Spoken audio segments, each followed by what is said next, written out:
from the new one, CUCINA ROMANA. Hey, we're live. Yeah. Look at this. Hi, everybody. We're just finishing our setup. Bear with us. Start live video.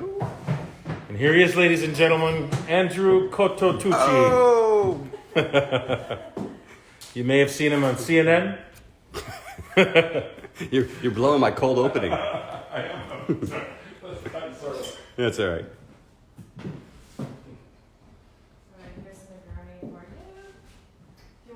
He's so showbiz now. Cool. I'll try to turn this sideways, right? Damn.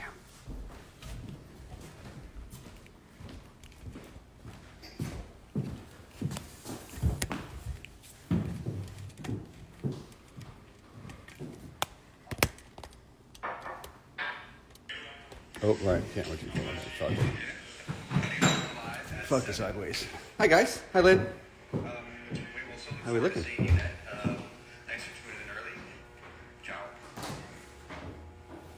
And I got an invite right from Rach from you to be on here? I'm giving you one from in Boca.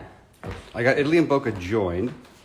Yeah? Oh, wait, hold on though. Oh, I see a plus one here. Requesting to join, That must be it. Yeah. Okay, I just sent you a request. It's in the it's blocked off by the back of the thing here. Hold on a second. There we go. There you are. Okay, I just sent you a request. It's blocked off by the back of the thing here. Hold on a second. I don't think you can do it like that. There you are. Are you going to start a room? Yeah. That's the only downside of having to film that way. How do I accept your request? You hit it here. I'm trying. I think because you're holding it there. Let's unplug it and put it back in. Just Italy and Boca? Facebook people. How many do you want to accept? I'll accept them all. Okay. You can all come to my. Cool. Rocco join. Lou Baccarelli. Hey, Lou. All right, let's do this. Okay.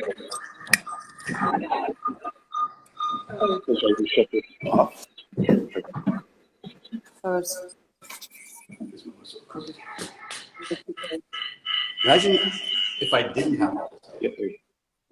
I would It'll just, it's just leaving it right there. There was Yeah. Yep. Or you use your phone. All right. I'm going to begin with what I call with my SNL Cold Opening.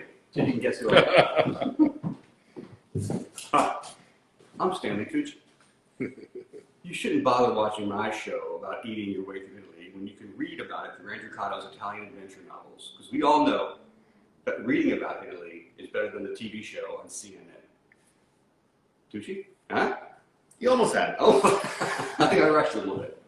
Anyway, that's my Stanley Tucci impersonation for you folks. Hope you enjoyed it. Good night. All right, now I'll go back to being me. All right. Negroni? Negroni, thank you, Rachel. First things first. First things first. And the first thing I will do with you guys tonight is welcome you. Thank you so very much for joining me again. I began these reading series via Facebook and Instagram last April, right? About a month into the lockdown, I did my first one. This will be my 8th. If you go to my YouTube channel, you will see all 8 of them. And they're really important to me because this gave me a chance to connect with people. I know above all else, it's been a pretty lonely year. And this opportunity to connect through technology is not my first choice, of course. I prefer connecting in person, with food and music and an open bar where you can find me usually. But this is the next best thing to doing that, and I really appreciate it. It's also given me an opportunity to really, find perspective on what we're going through. It's been a really rough year for all of us, I know. But what I've focused on is perspective on the things that matter to me that have come to my realization during this time, right? My family, my friends, the opportunity to do things with them, like eat and drink. I'm also acutely aware of the fact that I've made a lot of new friends during this year that I would not have made had it not been for the lockdown, the pandemic. The most profound among them are the 2 friends I have here with me tonight, Rachel and Peter. I'm going to call them over to the camera, right? Come on, say hello. Okay. You got to see these guys. They're my people. This is Rachel. Okay, Rachel Dremy. Hey. She is a world-class French horn player who's played on Springsteen's Western Skies albums, a lot of other major recordings. She's also a Broadway orchestra pit regular who was obviously sidelined when the lights went out on Broadway. Rachel is a magnificent human being and an expert at wine and food. This is Peter Boja. Hello. I didn't talk. Peter is a vintage European motorcycle repairman. He owns a motorcycle shop downstairs. This is their loft, by the way. Peter has the shop downstairs, and he is a aficionado of Italian food and wine and culture, and they have been just the dearest friends to me. I came down here on the 4th of July for the first time, and I don't think I left. So thank you guys so much for having me. It's a pleasure, friend. It's been an honor, and thank you for having us here tonight. I'll explain a little bit more about you guys in a second. You don't have to stand behind me like holding your drinks. You can stand and drink. This is how we met. This is a book called Italy in Boca. It is a vintage, rare collection of cookbooks, right? And Peter collects these in his spare time. That's what, vintage motorcycle repair and European motorcycle repairmen do in their spare time. The books are full of recipes from each of the Italian regions, plus 2 from Sicily, so there's 21 total, right? On the night before the lockdown, Peter and his buddy Roberto Serini, who's a filmmaker, made a documentary. You can see the documentary at ITALIANADVENURE or on YouTube at Italy in Boca. The documentary takes place in this magnificent loft. It's like a big night thing, continuing with our Tucci theme here, our Tucci thread. Right? They had a dinner here with, they had multiple courses of the most exquisite food you could procure in the New York City area. They filmed it all in Roberto's magnificent camera eye, and they made a film. They also made a series, an interview series subsequent to the film, or to accompany the film, and I was one of the people they interviewed for that, and that's how we met, right? And it's been a blessing for me, and I can't thank them enough. We also have a special guest here, and a friend I had before the lockdown, in Rocco DiSpirito. Rocco, you want to come and say hello? Yeah, sure. You probably know this guy without the mask, right? But with the mask, Everybody. there he is, right? Rocco DiSpirito, an American icon of the kitchen and our culture in general, cookbook author as well. Magnificent guy. We became pals before the lockdown and continued our friendship. And Rocco's going to make us dinner tonight, Yes. right? And so instead of me making all the food, right, after I read and I'm all dizzy and disoriented, Rocco's here to get it right from the beginning. So he's going to be back here prepping a little bit while I do some reading for you and talk to you about the new book. That's still the plan, you're sure, right? Yeah. Okay. After you watch the book for a little bit, you still want to go with it? Yeah. Okay, absolutely. I just want to make sure. We- Sometimes they change their mind 5 minutes in. Not this guy. I don't have the mental acuity to change my mind on the spot like that. So we're going with the I'll read, you cook, All right, finish sounds it good. up. We're going to demonstrate a couple of dishes from the movie. You can see a little bit here. Obviously, this is a beefsteak Fiorentina, right? It's talking to me right now. It's ready to go. But we're going to have Rocco demo a classic Roman pasta dish in pasta carbonara. Right? Awesome. He's finishing up the prep right now while I read, and we'll get to his explanation of how to make it, and you'll own it once he shows you how to make it. And of course, congrats on your new book. Thank you. Yeah. Oh, What did you hear from it? I know. Well, speaking of, I'll go to the stove. okay, and I'll get my real glasses, not my Gucci glasses, and get this going. This book, right? This is my lockdown baby, right? I know they're complaining there wasn't enough babies made during the lockdown, but I made one. This is it. Right? When the lockdown hit, I was working on a different project, a pretty heavy-duty one, a memoir about friendship and loss. And when it was clear that we were going to be in our homes for quite a while, and we were in the epicenter of this pandemic, right, I just couldn't go to this dark territory, this heavy territory. It's not dark, it's heavy. So I pivoted back towards Italy, right? I'd written this book. It came out in 2018, Cucina Tipica, an Italian adventure, and I'd always had in my head the idea of a sequel to it. Right? And when the lockdown came, it was the perfect time to go to Italy every day in my imagination. And I would escape each morning to the familiar confines of the Tuscan hills and that the characters inhabited in Cucina Tipica. And I built a new plot with the same characters, taking them down to Rome for another adventure. And it literally took me 6 months to write, which I don't know if you've ever tried a novel or not, right? But 6 months is fast for a book. It's particularly fast for this guy, right? I'm a 2-year novel guy. I did this in 6 months because I was just so enjoying the process of getting up every morning, getting a cup of coffee and going into my office and just escaping for hours and hours at a time. I finished it in 6 months. I told my publisher I was finished. They said, hey, we got a spot for March of 2021, you want to take it? I said, oh, hell yeah. Right? Thinking at the time, right, that we could have this party in person. It would be March, it'd be over, we'd be able to go out. It didn't work out that way, but I'm still so thrilled about to share the book with you because it's written, right, as a means of transporting the reader to Italy, like it transported me each morning. So if you've read Cucina Tipica or not, you can still pick. This is still something that you can enjoy without having read the first one, though I recommend reading the first one. You okay tech-wise here? I see you guys whispering. Okay. No, you're good. No, Okay. it's good. Remember, just yell it out if I'm blathering or, I take hands as well. So the book is available now for pre-order. It comes out officially September 25th. It is from the same publisher as Cucina Tipica, Black Rose Writing. I thank them very much for their assistance with this. I'm going to read a few passages from it. Of course, right? It's full of food, it's full of wine, right? And it's one of those books that are meant to be devoured, like one would a good meal. Good. All right. Okay. So I'm going to start by reading you the blurbs to the back of the book. These are advanced copies, so the blurbs had not been put on the back of the cover yet, right? But this is what some esteemed figures had to say about the book. Oh, here's a quote from Rocco DiSpirito. I consider Andrew Coto's expertly crafted Cucina novels as spiritual adventures inspired by the passion for food and wine and people of it is the most fun you can have immersed in such treasures, short of being there in person. Well, beautiful, right? Another quote is from the fabulous Adriana Trigiani, just an incredible author of too many books on the account, right? And the host of a really wonderful Facebook author series called Adriana. Andrew Coto every year's desire to leave the drudgery of everyday life behind and travel to Italy, where the possibilities for enlightenment are endless. Beautifully descriptive and romantic. This is one tiny adventure you don't want to. Thank you. For attention. So this novel, I'm getting some echo over there. Yep.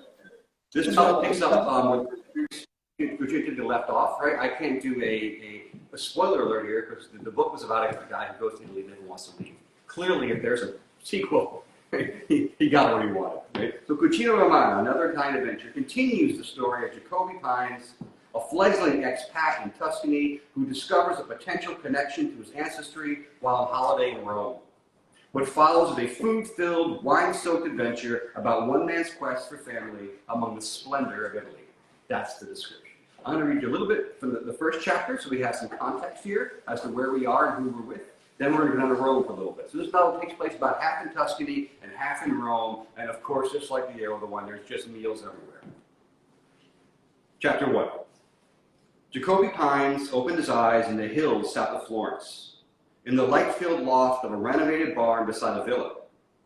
It was where he lived.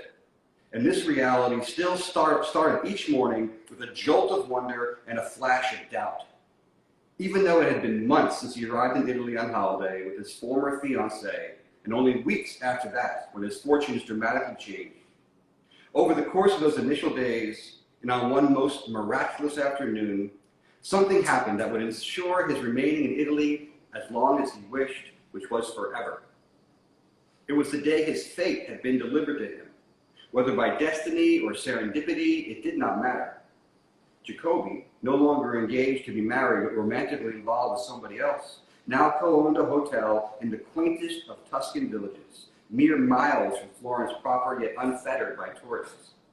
The hotel once belonged to ancestors he knew nothing of, beyond an anonymous photograph in the middle of the previous century that clandestinely accompanied him to Italy and provided some hope in a life which was, to that point, devoid of blessings. And his co-owner in the hotel, an expat septuagenarian, goes hard to say, from Texas named Bill Guyon, had fast become the closest friend Jacoby had had in his 32 years of an itinerant and often lonely campaign. He also had a dog in Italy named Boy, a spotted border collie who slept at Jacoby's side each night and jumped up from bed with him every morning. The wooden doors to the Juliet balcony were open, and the thin curtains billowed in a breeze that carried rosemary and sage to Jacoby's olfactory acuteness. The parted curtains revealed the olive trees, shimmering slate green leaves dappled in fledgling sunshine, in a grove that rose toward the ridge, offering a spectacular view of Florence. Jacoby and Boy visited the overlook nearly every morning as both a ritual and a reminder of the abundant splendor available in Italy. It also reminded Jacoby that he was in love, for the first time in his life, with a place. After the dramatic events of the previous June, the summer had been spent adjusting to the reality that his entire orbit had been turned on its axis, and that dreams coming true can be as hard to accept as great misfortune. Jacoby, a few celebratory days after it all went down, sensed the need of reconciliation, of adjustment through prosaic efforts. He spent the summer in simplicity, not doing much beyond living the way his new Italian friends and neighbors lived, afraid to venture too far from his routine and surroundings for fear that it all might disappear. Down the spiral staircase at the lower level of the barn, Jacoby took a large glass of water in the kitchenette and filled Boy's ceramic bowl. They drank and then crossed through the muted, cool living area with a floor of ancient tiles and a ceiling of exposed beams. There was a small sofa, a round wooden table, and an antique credenza that contained Jacoby's modest wine collection. The only other room on the ground floor was adjacent to the staircase, full of natural light, with an antique desk and a leather sofa where Jacoby read books or played his guitar. The guitar was a gift from Giovanni, the young artisan cobbler in town whom Jacoby had accompanied in a cover gig during the village's recent festival. Both the festival and the gig ended in a brawl, with Jacoby breaking his previous guitar over the back of a malevolent hunter. The hunter was once the master of Boy, and was still the husband, albeit estranged, of Giovanni's love, Nicoletta. The event still struck Jacoby as fantastic, and he couldn't help but grin at the whole affair as he parted the swinging doors that sealed the barn's lower level from light. He opened the antique windowed partition, which remained the only barrier to entry until he sealed the swinging doors before bed. The terracotta terrace, covered in morning dew, was cool even through shoes, and the rosemary hedge that draped the stone wall buzzed with insects.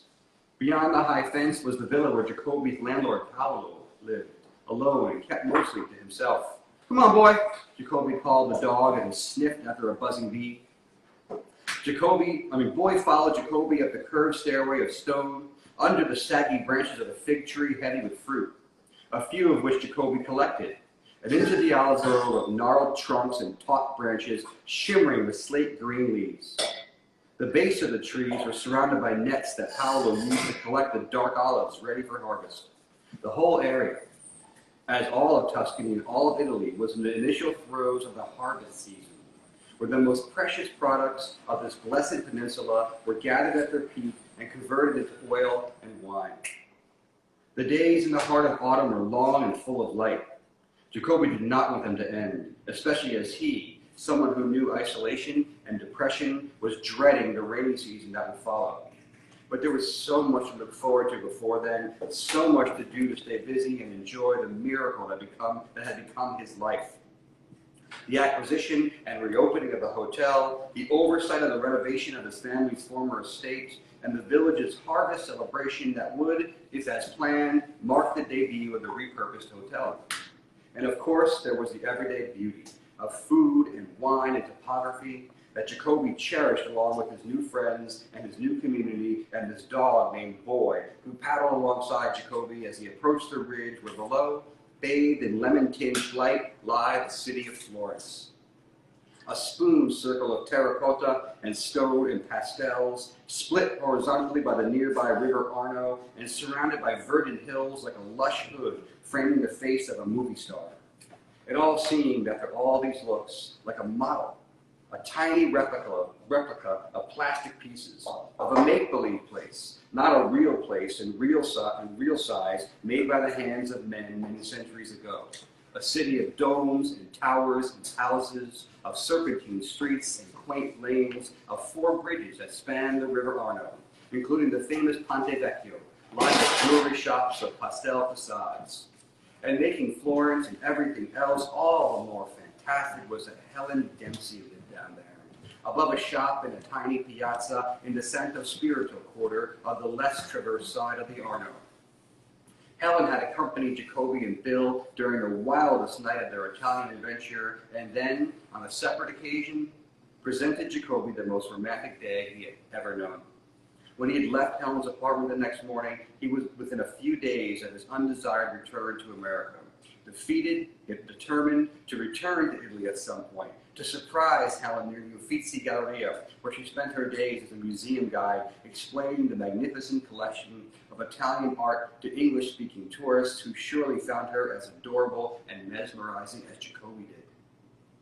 He assured Helen of his return, although it might be years, he assumed. Instead, he never left, and returned to find Helen in a matter of days. And Jacoby waited nervously for her to finish work, sitting in the same gazebo out front of a hotel in the Piazza della Signoria near the Uffizi, where the two had first met over a glass of Prosecco. The fading light gathered in the sky above the piazza's roofline. Shadows cloaked the facades and statues and fountains. The elegant residents, in their tailored clothes, passed during their evening walk, and Jacoby squeezed the slippery stem of a flute full of Prosecco, filled from a bottle plunged in ice aside an empty glass on a table for two, rehearsing his charming line, which he failed to mutter as Helen eventually flitted past on her bicycle. "Hey!" he called, despite desperate and loud, before Helen could paddle out of sight. The whole piazza seemed to stop, as Italians, especially in this well-heeled part of town, simply did not yell.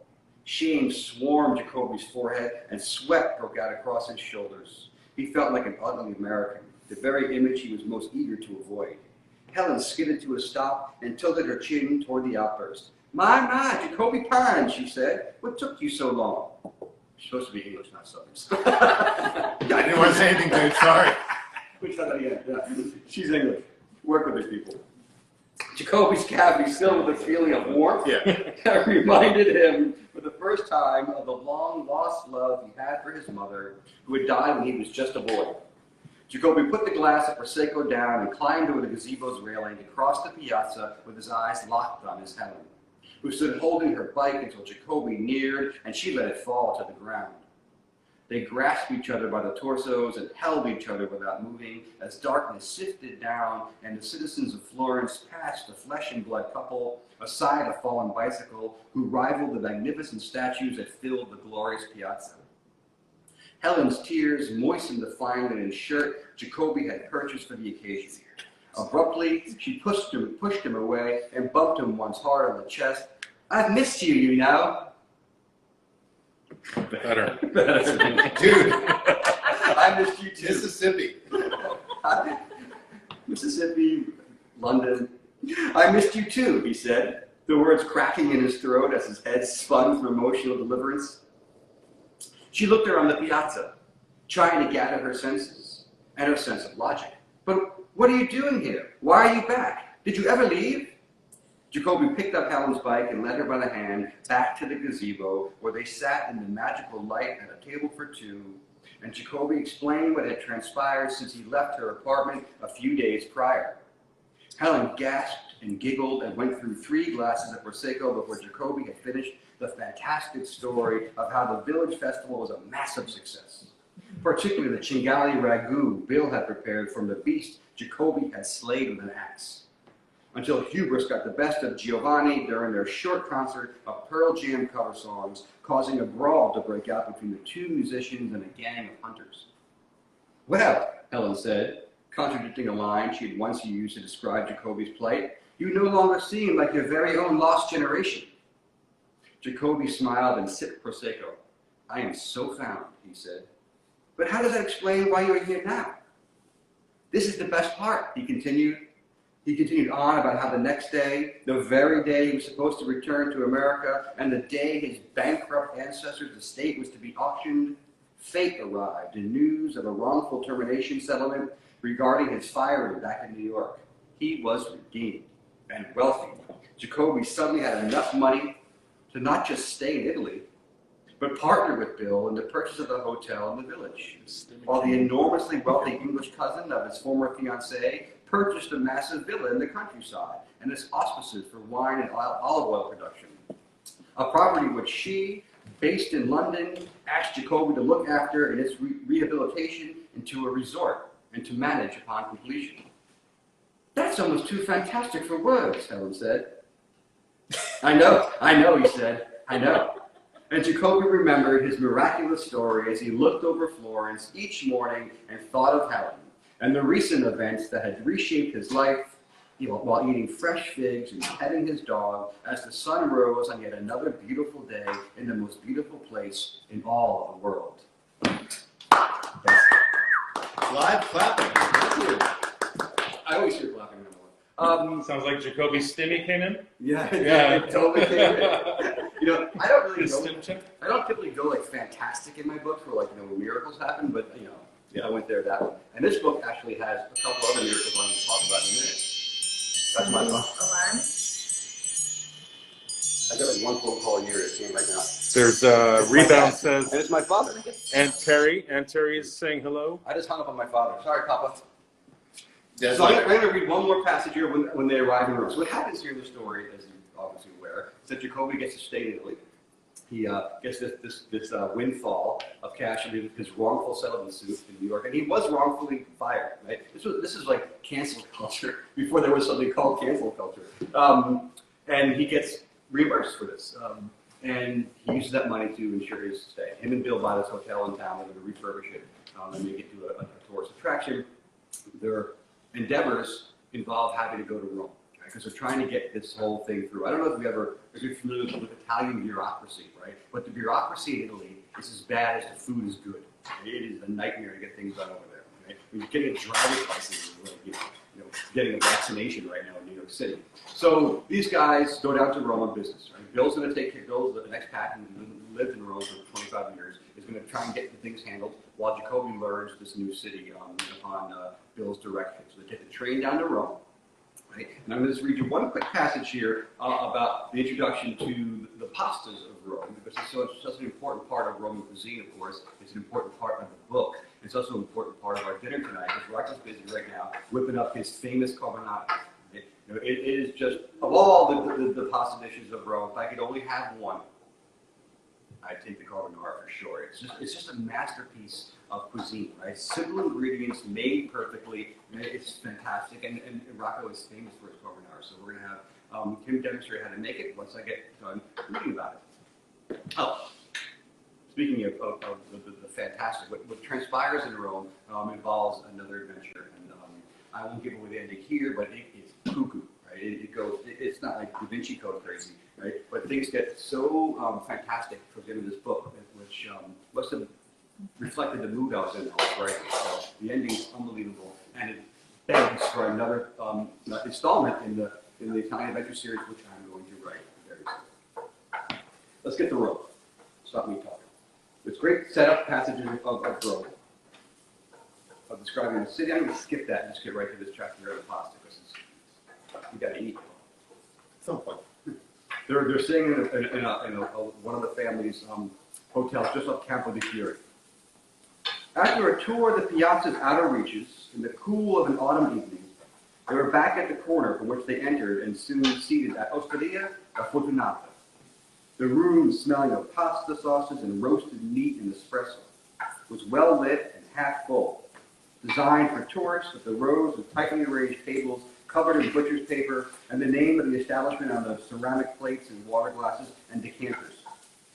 The waiters kept a collective macho banter that Jacoby found annoying.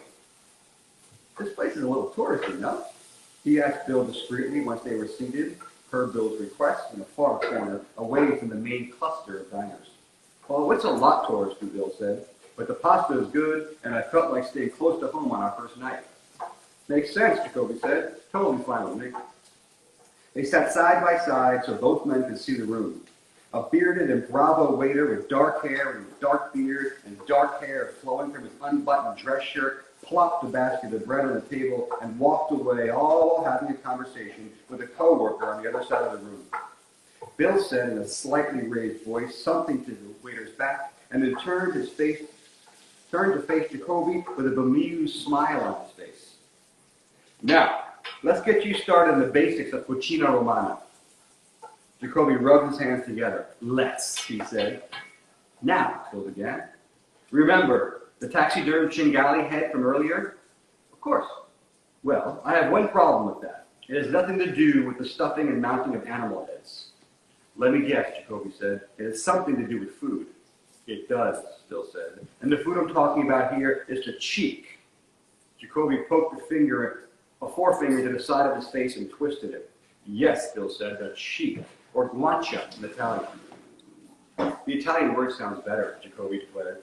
Agreed, said Bill. And a more significant improvement, at least for gastronomic purposes, is the word guanciale, the cheek of our wild swans. Is that pasta going? Yes. The sauce with the water? Is the water good? Yeah. The water is filling up on it. Let's get it going. And that word sounds like it would taste better than hog cheek, Jacoby said. Yes, Bill continued, as the waiter put down a carafe of white wine and 2 glasses along with 2 menus. Aspetta. Bill asked him to wait before he could walk away, and then ordered quickly in Italian, accompanied by hand gestures that resembled stylish sign language. I thought I was going to do the ordering, Jacoby complained when the waiter walked away. Not tonight, Bill said, and not with any Italian asshole like him. You are permitted to avoid any attempt at communication with such types. Jacoby thought of Helen's rather impassioned complaint about a certain type of bizarrely entitled Italian man, a few of whom he'd had up-close encounters with already, including the malevolent hunter from Antella, whom Jacoby quickly dashed from his thoughts.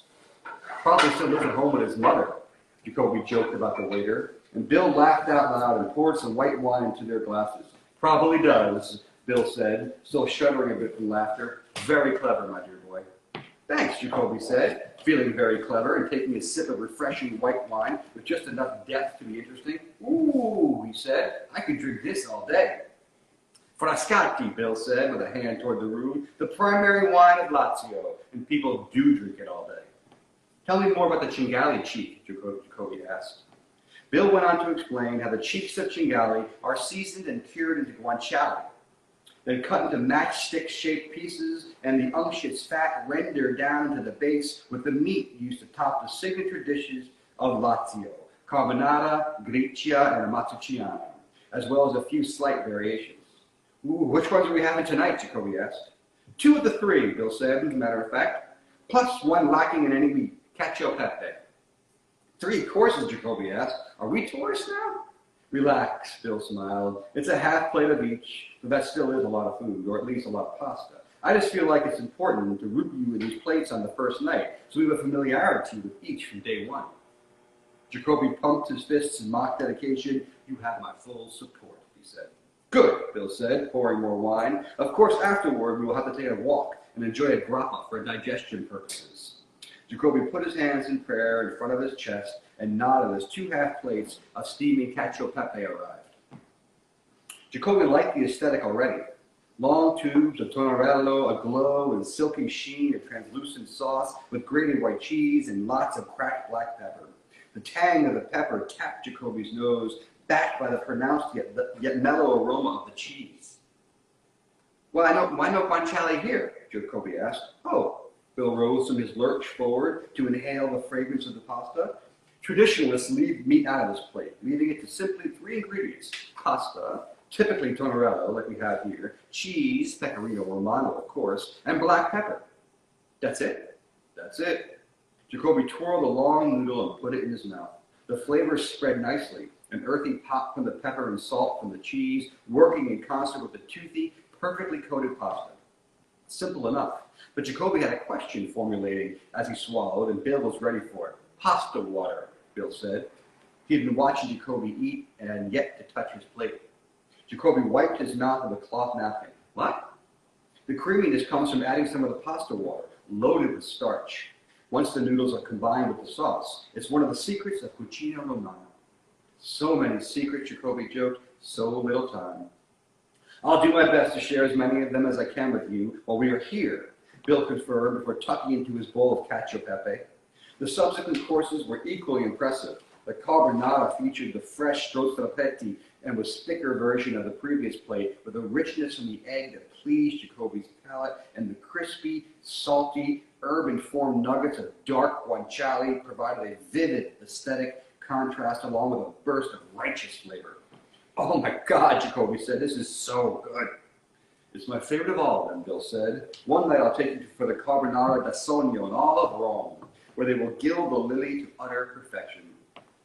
Jacoby watched to feel the sauce and the flavor of the guanciale from his mouth with Frascati and asked to know when and where they would take this meal.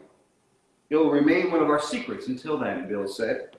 The amatriciana sauce over traditional bucatini noodle brought some acid from the tomato base and fresh herbs in the form of basil.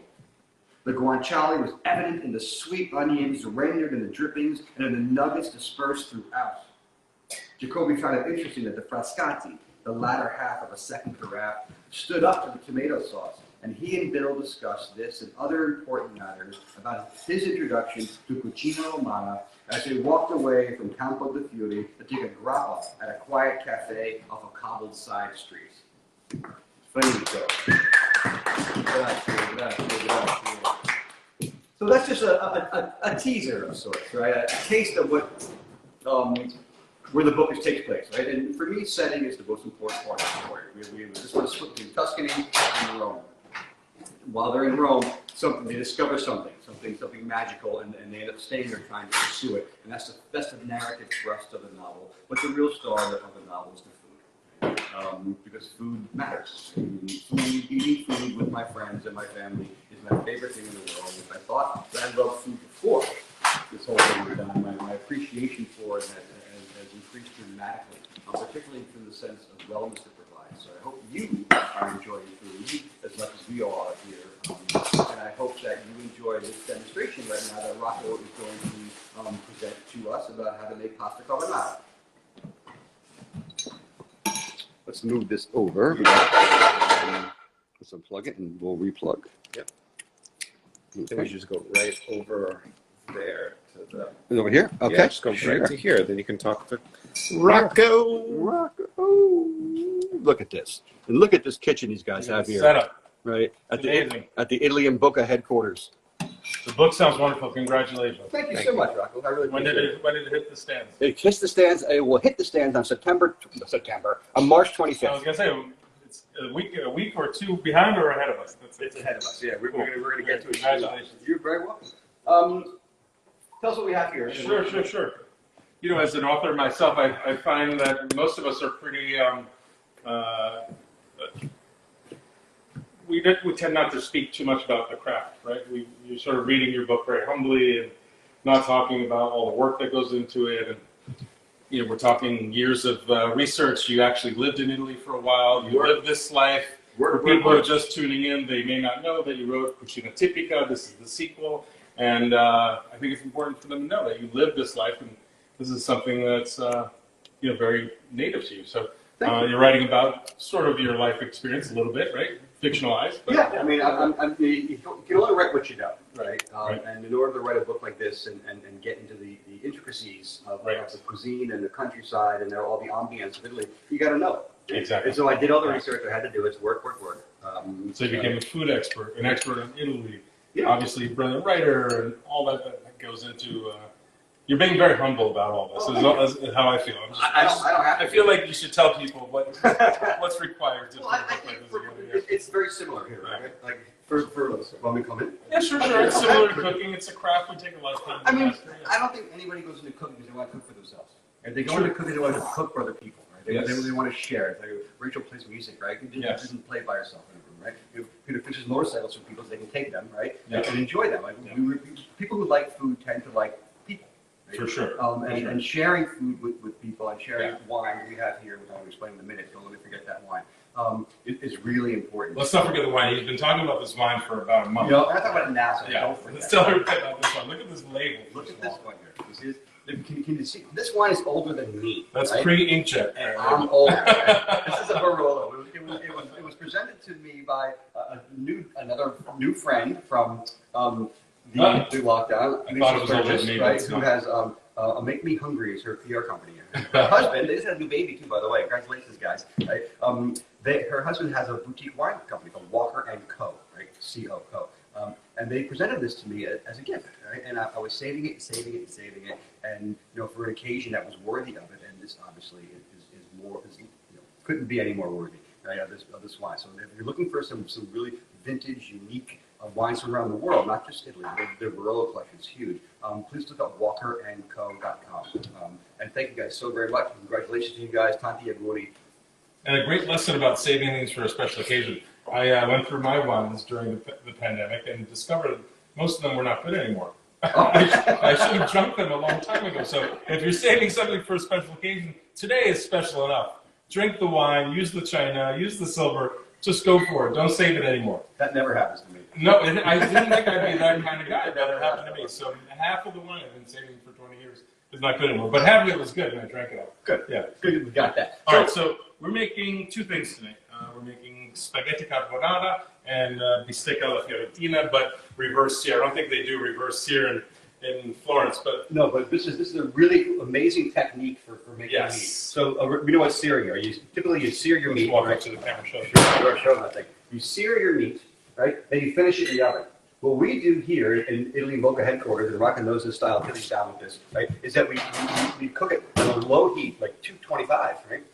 For about 20, basically as 25 low minutes. as you possibly can manage, as low as you can control. The meat just gets warm. Right. And then you take it out and let it rest. And while it's resting, you get a skillet, a cast iron pan in the oven, right? And get it as high as you can possibly get, right? Like at 500 degrees, right? And then you just finish the meat in that, and then you just eat it, right? It doesn't have the rest afterwards. Yeah. And it's perfectly cooked. It's the most, decadent way you can treat the meat, right? So it's basically cooking the meat to the internal temperature that you desire first, and then browning the outside. And what's great about it is you get this perfect temperature of medium rare or medium, whatever it is that you're looking for, from coast to coast, not just in the center. So it's not what we call in our business the bullseye steak or the bullseye lamb chop, because if you have a bullseye steak, then the outside is well done, then half an inch in is medium well, and half an inch in is medium. Right.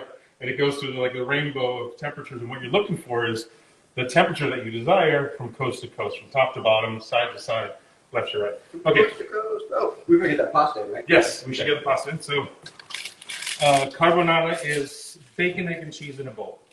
We eat bacon, egg, and cheese on a roll in America. That's our favorite breakfast sandwich, BEC. This is the Italian version, and I would eat it for breakfast if I could every day. Oh, yeah. Basically, it's a pork product. It's pecorino romano. And it's pasta, and that's all it is. So let's put the pasta in the water. That's a pound of pasta. That should be enough for 4 people, 500 grams. This is graniata pasta, lots of semolina. You can see because it's nice and yellow. The water is lightly salted, not salted how I typically would salt it, because pecorino romano and guanciale, which was talked about in the book, are both very salty. So guanciale looks like this, like what you think of as bacon. It's streaky because the guancia, or the cheek, has streaks of meat and fat in it, so it does look a lot like bacon. It's cured, not smoked, and that's a big difference. And of course, there's lots of spices on it, like juniper, black pepper, and it sort of depends on who you go to. Everyone has their own spice mix. But it's very important to cook it, but not too much. I'm not really looking for crispy. This is almost cooked too much for me. I want it to be cooked through, warmed through, and tender, but not crispy. So if you're looking for guanciale, this is what guanciale should look like. And let me tell them where we get this guanciale. Yes. It's hard to find guanciale. A friend of yours, right? Here's the label. Here's the label, right? It's hard to find guanciale in America. You can in New York, right? But there's a producer of it from Siena who lives in the hills of Virginia. Right? And Virginia, the central part of Virginia with the hills there, is sort of reminiscent of Tuscany in ways. It's rolling hills, it's great conditions. That's enough of this thing, right? And this company called Terra di Siena. Terra as in earth, in Terra di Siena, like the city in Tuscany of Siena. So if you want to get guanciale ordered, and a lot of the other products use all these incredible salumis, right? Different pancettas and salamis, etc. All can be delivered within the United States. So if you can't find it locally, order it, right? And this is just the highest. We know the stuff from Peter's friends who are the best chefs in New York, right? So they turned him onto this. He turned me onto it. The best motorcycle chef. The best motorcycle chef. And I'm turning you onto it. So please, get your guanciale any way you can, but if you can't find it, just go get it from Tervisiano. So like a lot of great Roman food, it originates with the workers. The carbonara is historically attributed to the carbonieri, which are the coal miners, and this is something that they can put together quickly on their break. Most of the pasta dishes are 2 or 3 ingredients because these are things that you could fit in your pockets and put in your lunchbox and your toolkit. You know, it's easy to carry this because it doesn't go bad. The pecorino romano doesn't go bad either. And believe it or not, you know, my dad was born and raised in Italy. He came here when he was in his mid-30s. He brought pieces of cheese to work with him. He didn't travel with sandwiches already made. They had bread, a piece of mozzarella or something like that, a piece of cheese, and a knife. And they made their lunch when they sat down. So that's sort of what the legend says. I don't know the truth. I wasn't there 100 years ago when carbonara was invented, supposedly. But it's a good story, and I like it a lot. Me too. The other ingredient that's important is black pepper, fresh black pepper. I asked Andrew to make sure he got fresh because a lot of times when you're using the spices that you brought from your college dorm and you've moved 7 times with, they lose their flavor, they lose their aromatics. So we got new pepper, a really fancy pepper mill, and you can smell it now. Supposedly, this pepper commemorates the coal miners' journey, and these little black flecks of pepper sort of signify the coal. But we know it has the perfect flavor to this dish. And if you have any other lore you'd like to share, please feel free to. That one works for me. I like that one. Right. So we're cooking. I know I should do this. Right? One of the things I know they got about carbonara is that it's one of the legends that they would really adapt it also on the rations that the American soldiers had when they were in Italy in World War II. The American soldiers were getting eggs from home and cheese from home. The Italians, being the Italians, made an incredible pasta sauce out of it. They're getting bacon from home, right? The Italians took these things the American soldiers had in their ration boxes and turned them into a gourmet dish. So, boom. All right, so bacon, egg, and cheese in a bowl. Here's our bowl. Here are the eggs. These are egg yolks. Now, there's debate as to whether you use whole eggs or egg yolk only. Whole eggs works. Egg whites don't work because they don't provide the amount of fat you need to create this emulsification. Whole eggs works, but not as delicious. And egg yolks, in my opinion, work the best. I also think it's the most authentic recipe, whatever you've seen in your travels in Italy. Oh, yeah. The egg yolk is key. And these eggs come from a Japanese market near here, right, Rachel? Yeah, Sunrise Market. Sunrise Market here in Brooklyn, right? Yeah. Sweet. Sunrise is where I run to get yuzu and uni if my purveyor bails on me. So I usually do 1 yolk per person. These eggs are a little bit smaller than usual, so I'm doing 6 here. The more yolks, the more creamy and unctuous and delicious the sauce will be. The yolks are primarily fat. We're going to emulsify that fat and some of the protein in the yolks with the hot water and the cheese, and basically creating an emulsified sauce like hollandaise in this bowl very quickly as we add the hot pasta and the cheese. So the way there's a lot of debate over this dish and how it starts. Some people claim that it's sacrilege to put the bacon in. It's really not a big deal. I'm going to put the bacon in on top like they do traditionally. I'm going to put the bacon at the end on top like they do traditionally, but it wouldn't hurt if you mix it in at this point. I do think it's good to make a little mixture of pecorino romano, and it's very important that you use pecorino romano because it's cheese that's made from sheep's milk, 100%. Parmigiano Reggiano, while an incredible cheese is made from cow's milk, it's a completely different texture, flavor, aroma, and experience. And this is the way the grandmas do it, right? This is the dish to use pecorino. You can use Parmigiano, but it's not carbonara anymore. It's a different dish, and you should be okay with that. I've seen people use ham, bacon, a mix of Parmigiano and pecorino. By the way, all of those dishes are going to taste great because you can't go wrong with pasta, pecorino, and bacon, right? But just be careful. If you're talking to a purist, the pasta police will come for you. For sure. The pasta police are real. When you're broadcasting on IT Live, they're going to come after you. So look at this mixture. This is a sandy yolk and pecorino romano mixture. I may need more pecorino romano. I'm going to determine that at the end. It's a big handful. I have a recipe. I'll publish it somewhere. It's already published. I think you actually published it in one of your articles. And we're going to leave this here on the side, not hot, not cold, just sitting there. And this is where we're going to make our sauce. So unlike lots of pasta, the sauce and the pasta are made in a cold bowl, not in a pan on the stove. We're not going to heat up this pasta after it comes out of the water. Now, speaking of the pasta, let's see if it's ready. When I say ready, I'm talking 50 to 60% cooked. You don't want to remove the pasta from the water any later than that because it does continue cooking in the bowl, and you want to give yourself 2 or 3 minutes of, free time, of freedom. So I think it's perfect. What do you think? Not too salty. Perfect. You've been dying to do a spit take like that. So pasta's perfect. You could cook it a little bit more if you like your pasta really cooked at the end, but I think it's perfect. Now, the idea is to grab as much of it as you can. I'm going to turn it off. Notice the water is boiling. You'll need a fork or tweezers like this. There's tongs right here. Tongs, yep. Cool. And as you move the pasta from the pot to the bowl, the yolks are going to cook. So you have to do this process very quickly so that you don't end up with scrambled eggs. That's the big downside of making carbonara this way, is that you end up with scrambled eggs. By the way, it's still delicious.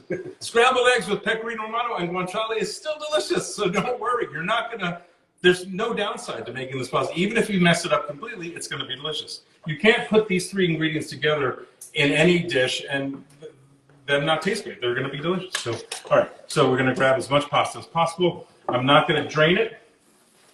I'm going to allow the water to stick to it, and I'm going to try to do this fast. I'm already concerned about the emulsification, making the emulsified sauce. Yep. Making the emulsified sauce to, like, again, just like hollandaise or mayonnaise or all those sauces that require lots of mixing from either a blender or a whisk. And this is what it should look like. It should look like very thick and creamy, and not like there are chunks of eggs in there. Now, very important you taste. I know it's going to need more cheese. More cheese. This is the time to put it in. Oh, I'm going to mix it again. Now, I didn't put any salt in the water, and now I regret it because I think it needed a little bit more salt. So these are things that you learn. I'm using a new pasta I've never used before. These are things that you learn as you go. So this tossing or glazing is a way of breaking up all the ingredients into small particles so that we can create this emulsification. Let's taste again.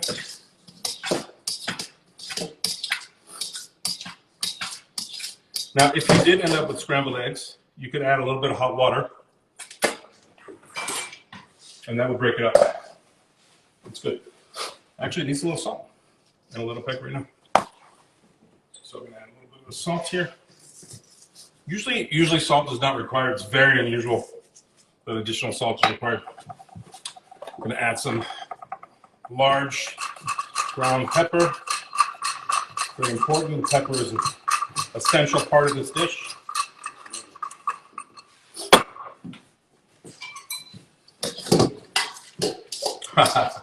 He's ready for Play-Doh. Now, you can't smell this, but I can, and I'm sure Andrew can. The pepper really adds a delicious aromatic touch that the guanciale and the cheese sort of beg for.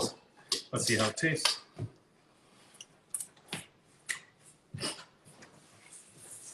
Pretty good, guys.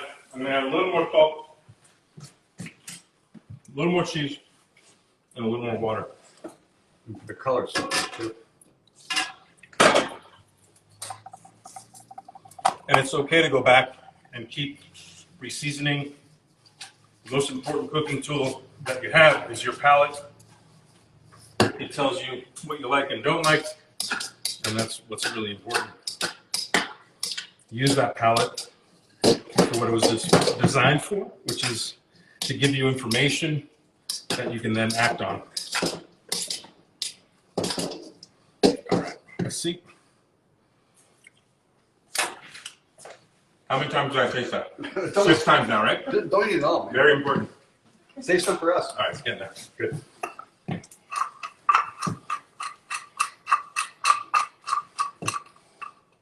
Drop more water.